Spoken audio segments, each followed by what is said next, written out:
Assalamualaikum dan selamat pagi semua. Hari ini cikgu teruskan pembelajaran dengan membincangkan bagaimana teknik menjawab soalan kertas 2 dengan contoh-contoh soalan daripada bab 1 hingga bab 4. Okey, soalan-soalan yang cikgu akan bincangkan adalah soalan sama seperti soalan yang cikgu berikan pada kamu untuk kamu siapkan. Okey, so kita akan tengok dan kamu boleh semak sama ada jawapan kamu betul ataupun tidak.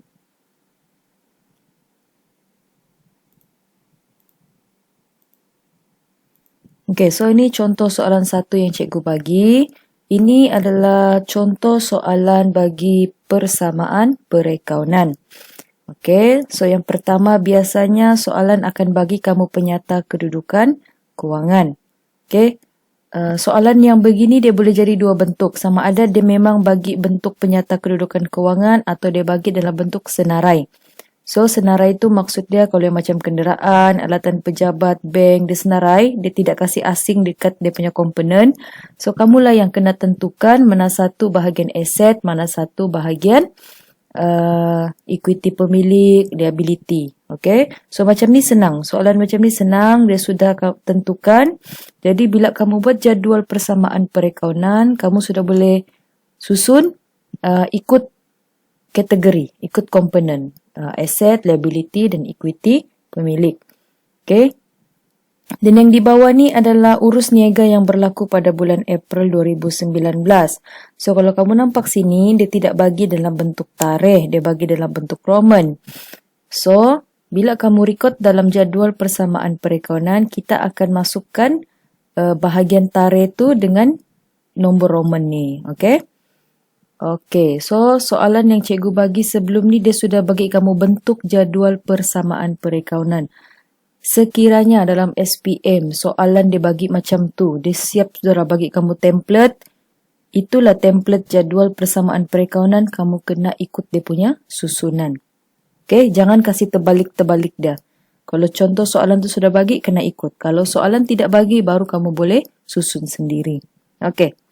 So langkah pertama sebelum kamu menyediakan jadual persamaan perekaunan, ingin cikgu ingatkan, kita perlu tentukan dulu setiap urus niaga ni memberi kesan kepada item mana. Sama ada dia bertambah ataupun dia berkurang. Okey, so kita tengok urus niaga yang pertama. Pemilik membawa masuk penghawa dingin peribadi bernilai 1,500 untuk kegunaan perniagaan. Pemilik membawa masuk artinya melibatkan modal tambahan. Okay, sebab dia kegunaan perniagaan. So, urus niaga pertama ni memberi kesan kepada alatan pejabat 1,500 dan modal 1,500. So, bertambahlah dia tambah. Yang kedua, jualan 4,650 daripada inventory kepada Samir dengan harga 5,700. Okey, kalau kamu tengok 4,650 ni ialah harga inventory. Ini adalah harga jualan. Okey. So, beza di antara dua nilai ni merupakan untung bersih. So, kesan persamaan perekaunan ialah inventory berkurang 4,650, EBT bertambah 5,700, untung bersih bertambah 1,050. Okey. Yang ketiga, mengeluarkan cek bernilai 750 untuk membayar sewa kediaman pemilik. So, dia melibatkan cek dan juga tujuan dia sewa kediaman pemilik. Ini bersifat peribadi, bukan sewa permis. So, bila melibatkan peribadi, automatik dia akan bagi kesan kepada ambilan. So, kita tengok. Bank berkurang 750, ambilan bertambah 750. Yang keempat. Membeli barang niaga secara kredit 6,600. So, ni senang.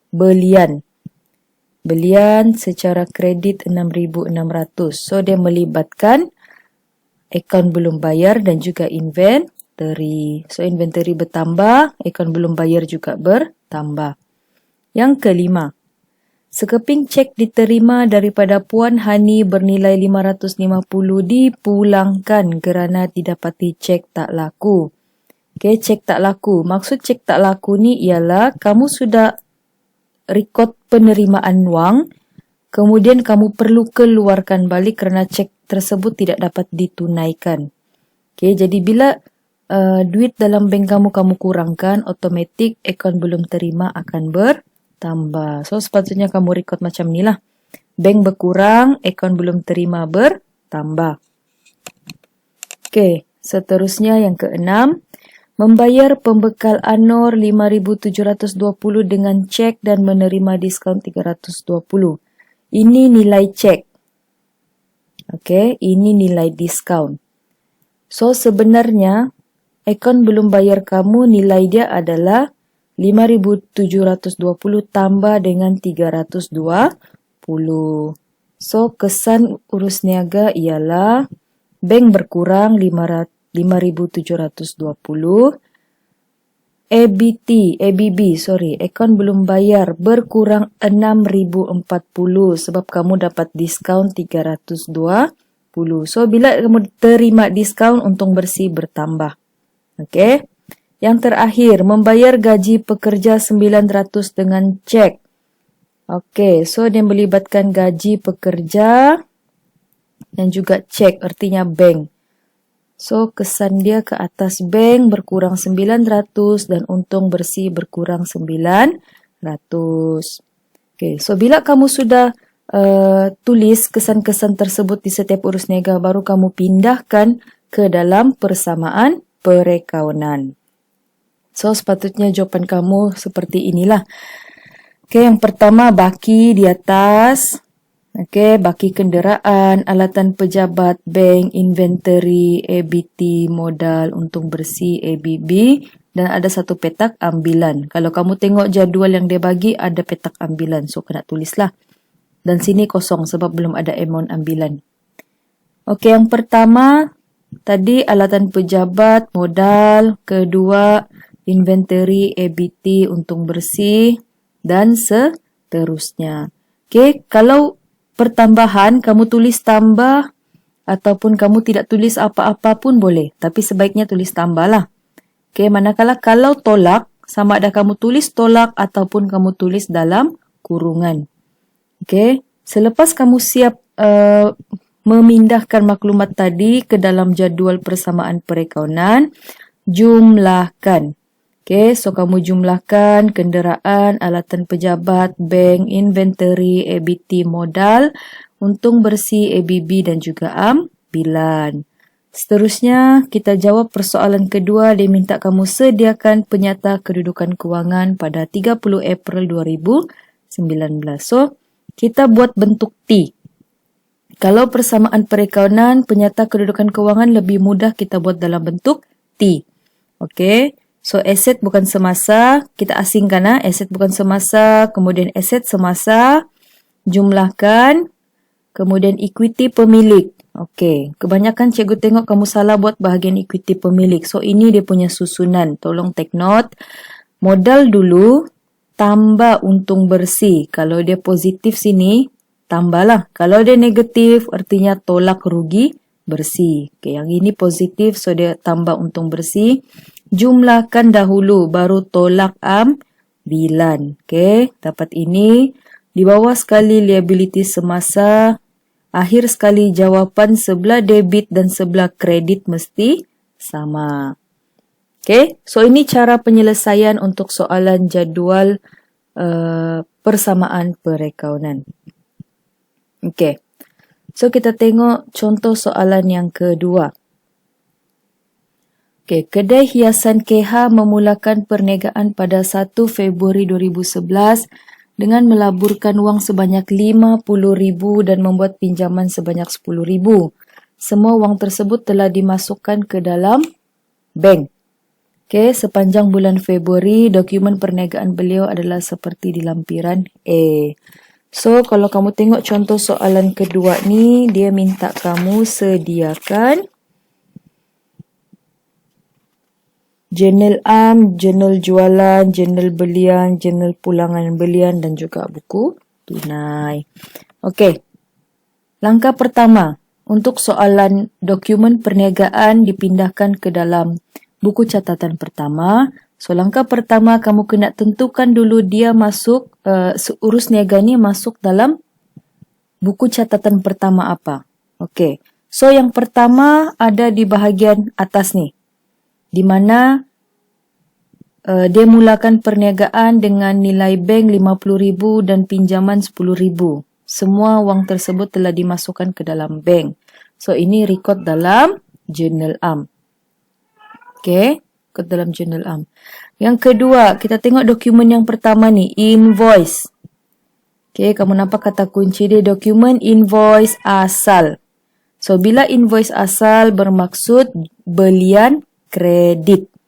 Okey, belian secara kredit automatik masuk jurnal belian. Okey, sebelum tu kita tengok dulu butiran dia. Okey, butiran dia memang palsu-palsu semualah sebab perniagaan dia ni tentang apa? Kedai hiasan. Okey, so ni semua barang perhiasan, automatik ni belian barang niaga. So, rekod dalam jurnal belian. Okey, so dokumen yang kedua, nota kredit asal. Artinya ini ialah pulangan belian. Okey, pulangan belian dekat sini. So, kita akan rekod dalam jurnal pulangan belian. Okey, dokumen yang ketiga, kata kunci dia masih sama, invoice asal, butiran set lampu neon dengan pasu Korea. Automatik ni barang hiasan lah. Jadi ini belian barang niaga. So, kita rekod dalam jurnal belian. Okey, keempat. Invoice lagi, asal, butiran dia pasu Taiwan. Okey, artinya di barang hiasan juga. So, ini adalah belian barang niaga. So, kita rekod dalam jurnal belian. Okey, sebab dia invoice artinya dia belian secara kredit. Okey, dokumen 5. Nota debit asal. So, nota debit dia tulis sini harga pasu Taiwan terkurang charge. So, kena tambah hutang. Jadi, kita rekod dalam jurnal belian. Okey. Dokumen 6. Invoice. Tapi dia salinan. So, bila invoice salinan, butiran dia pasu, artinya di barang hiasan, ini adalah jualan secara kredit. So, kita akan rekod dalam jurnal jualan. Okey, dokumen seterusnya, bil tunai, salinan, yang kamu jual set lampu labu sayong, ini barang hiasan. So, bil tunai salinan ini bermaksud jualan secara tunai. Kamu jual barang terus dapat duit, bukan hutang. So, ini kita akan rekod dalam buku tunai bahagian bank. Kenapa bahagian bank? Sebab sini dia ada kasih nombor cek. Bila ada nombor cek, artinya dia gunakan bank. Okey, sebelah debit lah sebab pertambahan duit. Okey. Dokumen 8. Sama juga, bil tunai, salinan. Okey, tengok butiran dia punya barang jualan. Pembayaran, tunai. So, ini kita akan rekod dalam buku tunai bahagian tunai. Sebelah debit juga. Okey, sebab pertambahan duit. Okey, dokumen 9. Invoice asal. Butiran, tapi kamu tengok butiran dia. Komputer meja. Artinya ini pembelian aset bukan semasa secara kredit. So, kita akan rekod dalam Jurnal Am. Okey. Dokumen 10. Keratan cek. Okey, ini dokumen keratan cek. Dia sudah maklum sini.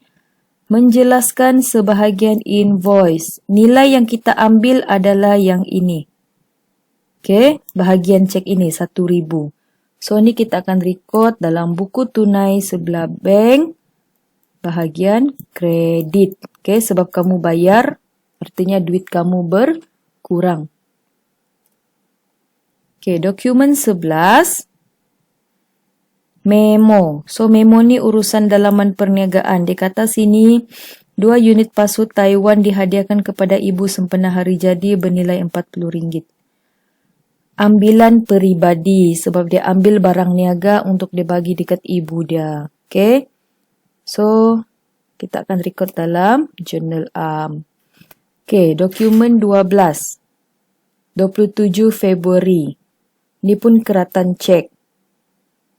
Okay, untuk menjelaskan invoice. Okay, menjelaskan invoice. Nilai cek 900. So, ini record dalam buku tunai sebelah bank. Bahagian apa kelas? Bahagian kredit sebab duit berkurang. Okey, dokumen 13. Ini resit. Salinan, artinya kamu yang keluarkan resit. Tujuan dia terima dari Mira Hias menjelaskan invoice 1001. Ada nombor cek, artinya dia bayar guna cek. So, kita record dalam buku tunai sebelah bank. Bahagian debit, sebab kamu terima duit. Dokumen 14, voucher pembayaran. So, voucher pembayaran ni pun adalah urus niaga dalaman perniagaan di mana yang ini untuk bayar gaji bulan Februari guna cek. Okay, automatic record dalam buku tunai bahagian bank sebelah kredit sebab pengeluaran wang. Okay, duit berkurang. Okey, so ini adalah jawapan yang sepatutnya kamu buat. Dimulakan dengan jurnal am. 1 Februari ni yang memulakan perniagaan tadi. Okey, bank terus 60,000 sebab dia kata duit 50,000 dengan 10,000 tadi semua masuk bank. So, satu kali 60,000. Kredit modal 50,000 ini yang dia bawa masuk dan 10,000 ni daripada pinjaman. So, ini dia punya keterangan lah. 25 hari bulan. Ini yang dia beli komputer meja secara kredit. So, debit perabot, kredit green komputer. 25 hari bulan juga ambilan barang niaga. So, ambilan debit belian kredit. Okey. Jurnal jualan, record seperti biasa, mesti ada tarikh, butiran nama perniagaan, nombor dokumen dan juga jumlah. Okey, jurnal belian sama juga mesti ada tarikh, nama pembekal, nama perniagaan pembekal, nombor dokumen dan juga jumlah. Jurnal pulangan belian ada satu sejak, kemudian buku tunai. So, buku tunai macam ni lah. Okey, cikgu buat buku tunai 2 lajur sejak sebab dia tidak ada bagi diskaun, dia tidak ada terima diskaun. So, cikgu cuma sediakan bahagian tunai dan bank. Tapi kalau kamu tengok sini urus niaga dia semua bank. Okey.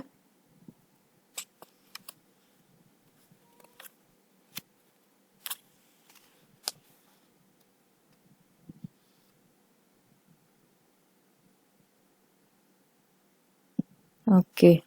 So, kita teruskan contoh soalan 3. Okey, ini contoh soalan untuk buku tunai. Okey, dia bagi kamu urus niaga. Kemudian anda dikehendaki menyediakan buku tunai 3 ruangan. Okey, buku tunai 3 ruangan. So, urus niaga berikut berlaku dalam perniagaan Permata yang menjalankan perniagaan biskut. Perniagaan biskut sepanjang bulan Julai 2018. Okey, so sama seperti tadi, sebelum kamu record dalam buku tunai, kita tentukan dulu catatan bagi setiap urus niaga. Okey, so 1 Julai meneruskan perniagaan dengan baki di tangan 500 dan tunai di bank 12,600. So, automatik ni kita record sebagai baki, BB sebelah debit. Okey, 8 hari bulan.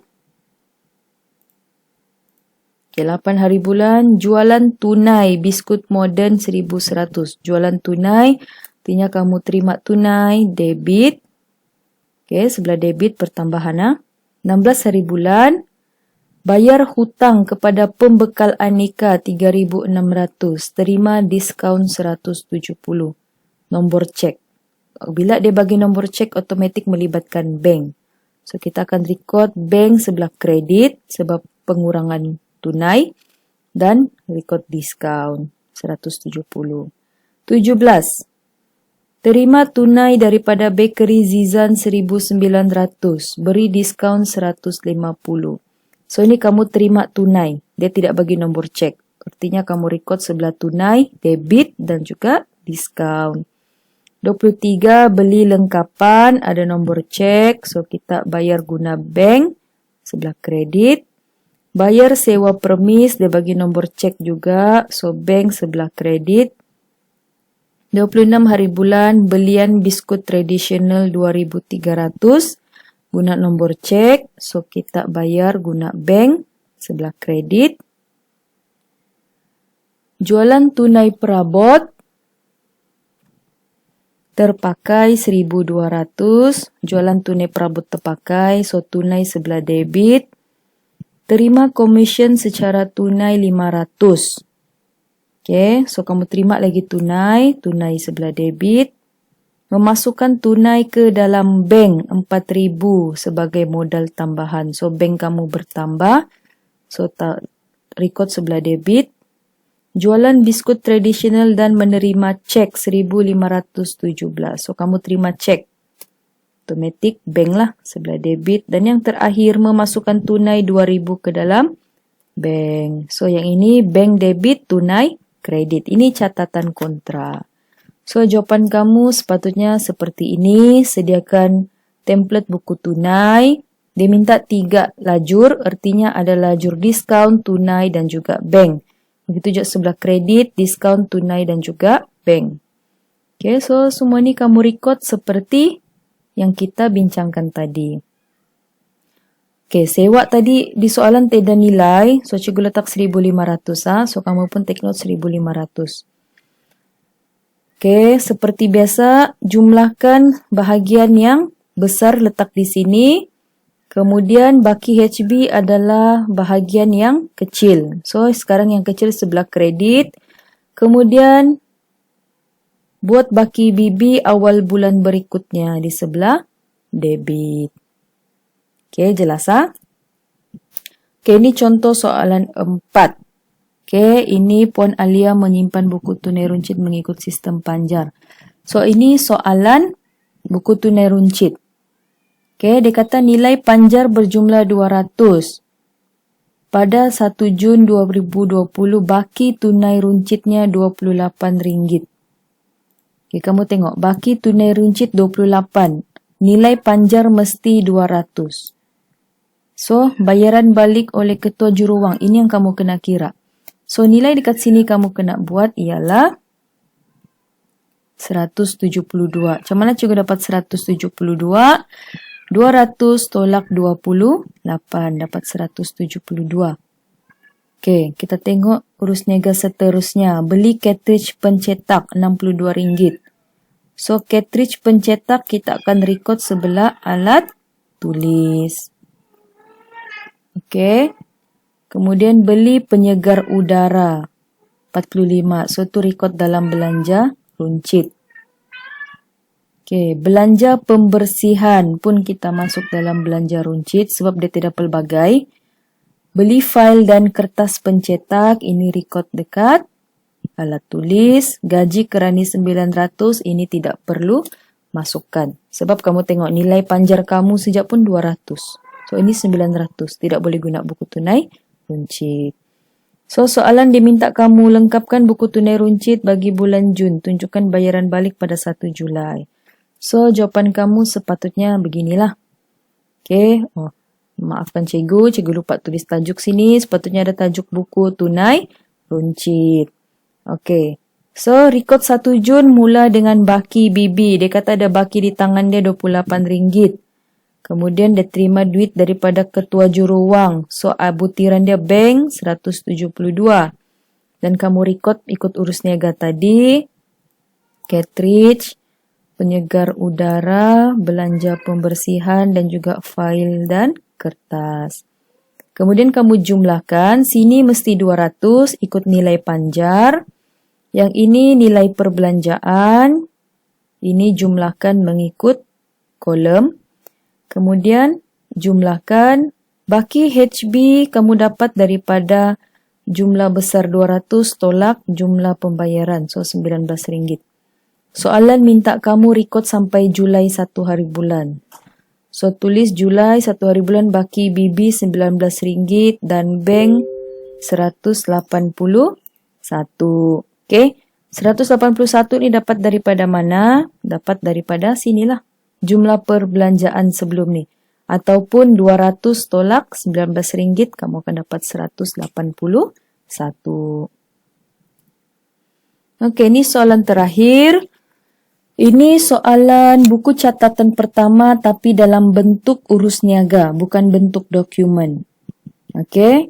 So, kalau ikut soalan ni, dia minta kamu sediakan jurnal belian, jualan, pulangan belian, buku tunai dan juga buku tunai runcit. Okey, so langkah pertama sama, tentukan dulu dia masuk dalam jurnal apa, ataupun buku tunai ataupun buku tunai runcit. Okey, so 1 Januari, pemilik memulakan perniagaan dengan tunai di tangan, tunai di bank perabot, automatik masuk jurnal 2 hari bulan, mengeluarkan tunai dari bank untuk memulakan buku tunai runcit. Dia keluarkan tunai dari bank, artinya bank untuk buku tunai runcit. Automatik record dalam buku tunai dan buku tunai runcit. 3 hari bulan. Beli barang niaga secara kredit kepada syarikat bersatu. Beli barang niaga secara kredit. Automatik journal belian. Bayar insurans dengan cek. Automatik buku tunai sebelah kredit. 9 hari bulan, jual barang niaga secara kredit kepada ahli trading. Jual barang niaga secara kredit, masuk jurnal jualan. Beli stem, RM10, buku tunai runcit, bahagian pos. 11 hari bulan, jualan tunai, automatik buku tunai. 13 hari bulan, terima cek daripada ahli trading. Kamu terima cek, artinya buku tunai. 15 hari bulan, pembaikan tingkap pejabat RM70. Ini buku tunai runcit, bahagian belanja pejabat. Belian tunai, buku tunai. 18 hari bulan, beli komputer dengan cek. Okey, dia beli komputer, bukan barang niaga. Okey, so ini masuk buku tunai. 20 hari bulan, jual barang niaga secara kredit kepada mutu. Jualan barang niaga secara kredit. Automatik masuk jurnal jualan. 21. Beli barang niaga secara kredit. So, ini belian secara kredit. Record dalam jurnal belian. 23 hari bulan. Mutu memulangkan barang niaga yang rosak. So, pemulangan barang niaga, jurnal pulangan, jualan. Menjelaskan hutang kepada syarikat bersatu dengan cek dan terima diskaun RM390. Kamu menjelaskan hutang dengan cek, kemudian dapat diskaun. Automatik buku tunai dan juga diskaun. 25 hari bulan, menerima nota kredit daripada Zahara Trading kerana memulangkan barang yang rosak. Kamu terima nota kredit, artinya pembekal kamu ni dia bagi kamu nota kredit kerana ada barang yang rosak. Kamu sudah pulangkan barang yang rosak tadi. So, ini adalah jurnal pulangan belian. Okey, 27 hari bulan, tunai pejabat dimasukkan ke dalam bank. So, ini kontra. Okey. 28. Bayar sewa kedai dengan cek.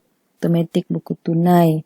Bayar upah pekerja secara tunai. Ini pun buku tunai. Okey. So, bila kamu sudah tentukan buku catatan pertama yang terlibat, baru kita buka buku catatan pertama dan pindahkan maklumat kamu tadi ke dalam buku catatan pertama. So, ini contoh jawapan dia lah. Okey, yang pertama jurnal am. Okey, saya cikgu lupa tulis jurnal am. So, ini jangan lupa ada modal ada pengimbang dia modal. Tunai bank perabot, so modal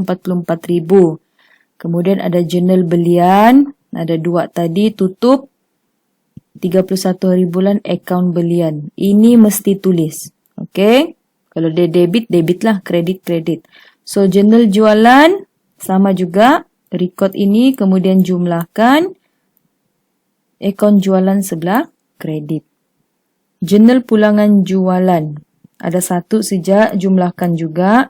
Akaun pulangan jualan sebelah debit. Kamu tengok, dia kontra.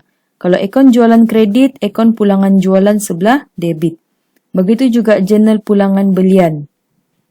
Okey, kamu sudah jumlahkan. Jurnal belian tadi, akaun belian sebelah debit, automatik akaun pulangan belian sebelah kredit. Okey. Kemudian ini buku tunai. Okey, modal, masukkan tunai dengan bank. Kemudian yang tadi buku tunai runcit. Tulis sini buku tunai runcit. Okey, 200. Dan yang seterusnya. Okey, tutup sampai kamu dapat baki HB. Kemudian pindahkan baki BB. Okey, baru yang terakhir buku tunai runcit. Record bank kamu terima tadi 200, kemudian kamu bayar beli stem dan juga pembaikan tingkap pejabat.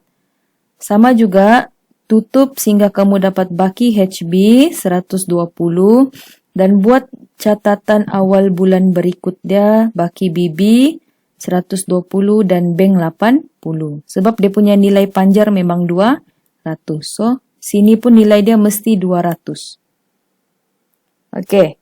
So, kelas itu sahaja perbincangan penerangan cikgu berkaitan teknik menjawab soalan kertas tua mengikut contoh soalan yang cikgu berikan. So, ada apa-apa persoalan, boleh bincang dengan cikgu, boleh chat cikgu seperti biasa. Jangan malu, jangan segan, chat saja. Kalau time tu kamu belajar malam, jam 11 malam pun, kalau time tu cikgu belum tidur, cikgu akan jawab. Okay, tidak masalah.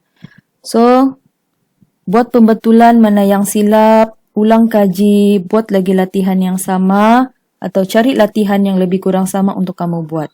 Okay, contoh kamu ada set soalan sendiri, kamu buat. Minta cikgu semak, tidak masalah. Yang penting kamu bagi cikgu soalan tu, kamu bagi jawapan kamu. Cikgu boleh tolong semak. Okay, so itu saja untuk perbincangan hari ini. Sekian, terima kasih.